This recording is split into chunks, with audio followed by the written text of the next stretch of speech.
Hello guys, welcome back to my channel. आज का हमारा टॉपिक है other classification of nutrients. Okay, so आज हम पढ़ने जा रहे हैं। आपने न्यूट्रिएंट्स के बारे में बहुत पढ़ा होगा, लेकिन जो मैंने यहाँ पे सिलेक्टेड न्यूट्रिएंट्स लिखे हैं, यहाँ से ऑलवेज क्वेश्चन आता ही आता है, क्योंकि आपका मैन्योर एंड फर्टिलाइज़र वाला जो चैप्टर है उसमें से मैंने सारे कलेक्ट कर कर एक साथ एक टेबल के रूप में आपको बता रही हूँ, ताकि आपको एक साथ याद कर लोगे आप तो आपको आसानी होगी पढ़ने में। सारा चैप्टर याद नहीं करना पड़ेगा, क्योंकि क्वेश्चन यहीं से बनता है। ओके, तो फर्स्ट हमारा स्ट्रक्चरल एलिमेंट बोलते हैं जिसको बेसिक भी इनका दूसरा नाम, इसको बेसिक भी बोलते हैं, और structure CHO।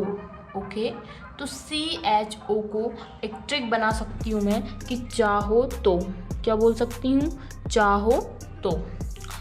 Primary element, primary को हिंदी में प्राथमिक एलिमेंट्स कहते हैं, जो कि NPK हैं, मतलब कि न प क।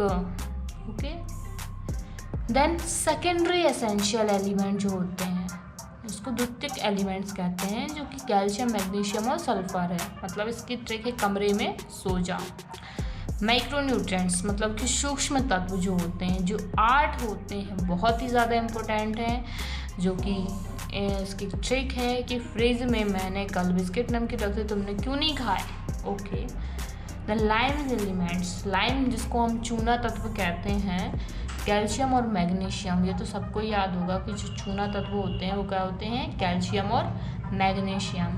फर्टिलाइज़र एलिमेंट क्या होते हैं, तो जो फर्टिलाइज़र एलिमेंट्स होते हैं, NPK तो होता ही और उसमें S भी जुड़ जाता है, मतलब कि सल्फर। मैक्रोन्यूट्रिएंट्स मतलब कि जो बड़े वाले फोर्स वाले न्यूट्रिएंट्स होते हैं, NPK और कैल्शियम, मैग्नीशियम, मतलब कि प्राइमरी और सेकेंडरी दोनों को टोटल कर दो, मतलब कि स्ट्रक्चरल एलिमेंट और प्राइमरी एलिमेंट।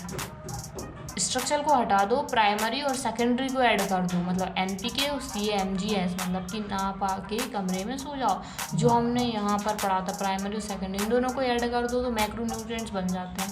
एनर्जी एक्सचेंज किसे कहते हैं, एनर्जी एक्सचेंज होता है NP और CS। ओके, इनको बोलते हैं हम energy exchange elements. Energy storage किसे कहते हैं, कैल्शियम, मैग्नीशियम और पोटाश और सोडियम को कहते हैं। तो ट्रांसलोकेट किसे कहते हैं, कैल्शियम, मैग्नीशियम, पोटाश और सोडियम को कहते हैं। ऑक्सीडेशन किसे कहते हैं, तो iron, zinc, boron, copper, molybdenum, manganese और कोबाल्ट को कहते हैं। मोबाइल इन सॉइल, एक मोबाइल होते हैं और एक ई मोबाइल होते हैं। तो जो मोबाइल इन सॉइल में होते हैं वो होता है nitrogen, sulphur, boron, copper, molybdenum, manganese और cobalt. Less mobile in soil, एक तो होता है nitrogen, calcium, magnesium, potash. Immobile in soil कौन होता है, वो होता है कैल्शियम और बोरॉन। मोबाइल इन प्लांट, ये भी याद रखना कि क्वेश्चन में उसने प्लांट पूछा है कि सॉइल पूछा है।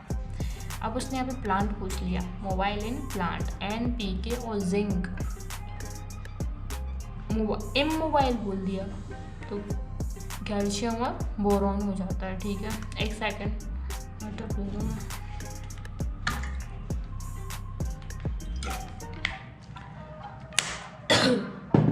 चलिए, और जो एब्जॉर्ब इन सिंगल फॉर्म में जो एब्जॉर्ब करते हैं और कंबाइन फॉर्म में जो एब्जॉर्ब करते हैं, तो मैंने यहाँ पे कंबाइन फॉर्म की ट्रिक बना ली है और सिंगल को छोड़ दिया है। सिंपल सी बात है। और क्वेश्चन में उसने पूछा है कि बताइए इनमें से सिंगल फॉर्म वाले कौन से हैं, तो आप जो कंबाइन फॉर्म की याद करके उनको कट कर लेना, और जो बचेगा वो सिंगल का हो जाएगा, तो वो हमारा राइट हो जाएगा। तो याद करने का एक तरीका है कंबाइन फॉर्म, वो है NPSMO, मतलब कि मतलब कि नेपाल पाकिस्तान साले को बॉम्ब से उड़ा दो। बन गई ट्रिक कि नेपाल पाकिस्तान साले को बॉम्ब से उड़ा दो, क्योंकि वो हमारे एक साथ झुंड में आए वो मानने के लिए। तो नेपाल पाकिस्तान साले को बॉम्ब से उड़ा दो। अब बेनिफिशियल एलिमेंट्स कौन से होते हैं, वो होते हैं CNBACO। ये मेरी ट्रिक है कि बेनिफिशियल एलिमेंट होते हैं CNBACO। तो ये क्वेश्चन बहुत बार जो पूछा गया है, मैं वो बता दूं, मोस्ट इम्पोर्टेंट ये क्वेश्चन आया है बहुत बार। एक ये कंबाइन फॉर्म और ये दो तो पक्के मान लीजिए, NPK, कैल्शियम, मैग्नीशियम और मैक्रोन्यूट्रिएंट्स। 8 के 8 याद ही कर लेना बिल्कुल, क्योंकि ये आते ही आते हैं। और मैंने इनकी ट्रिक बता दी। फ्रिज में मैंने कल बिस्किट नमकीन रखे, तुमने क्यों नहीं खाए? तो ये 8 एलिमेंट्स आर मोस्ट इम्पोर्टेंट। और फर्टिलाइजर एलिमेंट भी पूछ लिया जाता है। और ये मोबाइल एंड प्लांट। वैसे याद तो आप सारे ही कर लेना, पर जो मैंने बताए हैं वो मोस्ट इम्पोर्टेंट है। और अगर आपको ऐसा लगता है बच्चों, तो एक बात हमेशा याद रखना कि आपको पढ़ना है, क्योंकि बहुत कम टाइम बचा है। अप्रैल आ गया है, मई और जून, हो सकता है आपका पेपर जून में ही हो जाए या मई एंड में भी हो जाए। तो आपको आपकी तैयारी फुल रखनी है। पेपर कभी भी हो, आपको तैयारी फुल रखनी है अगर आपको एग्ज़ाम क्वालिफाई करना है तो। और उसके लिए आपको टाइम टेबल बनाना बहुत ही ज़्यादा ज़रूरी है, जो कि हर सब्जेक्ट को एक इम्पोर्टेंस देना। और एक बात हमेशा याद रखना, मैंने आपको सिखाया था कि जब MCQ क्वेश्चन आते हैं, वो लास्ट में मैं उसकी प्रैक्टिस भी करा दूँगी, तो न्यूक्लियस पकड़ना सीख जाना। बस न्यूक्लियस जैसे क्वेश्चन में दे दिया उसने कि बताइए इसमें से मैक्रोन्यूट्रिएंट्स कौन से हैं, तो आपने क्या न्यूक्लियस क्या पकड़ोगे आप? मैक्रो। आपने याद करे थे माइक्रोन्यूट्रिएंट्स कि फ्रिज में मैंने कहा बिस्किट। अब आपको कहीं जिंक दिख गया तो आप फट से टिक लगा दोगे भाई कि ये माइक्रोन्यूट्रिएंट्स ही है।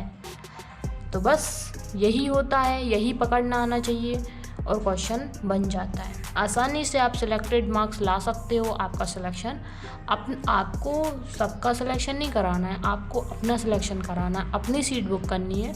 तो अपने लिए इतना तो करना पड़ेगा कि न्यूक्लियस पकड़ना सीखना पड़ेगा। और 200 नंबर का पेपर है, तो आपको, अगर आप जनरल से हो, 140 तक तो सब बच्चों को जाना है। ये तो सबका एक टारगेट होता है, और ज़्यादा वाले भी होते हैं, पर मैं इतना ही बोल सकती हूँ। तो ये टारगेट जो है वो ऐसे ही नहीं होता है, उसको करना पड़ता है। अगर आप एग्रीकल्चर के स्टूडेंट हो तो 50 मार्क्स का आपका एनिमल हस्बेंड्री रहेगा, सब कुछ वो मैं आपको नेक्स्ट वीडियो में बताऊँगी। So thanks for watching my video, and next video में फिर मिलते हैं।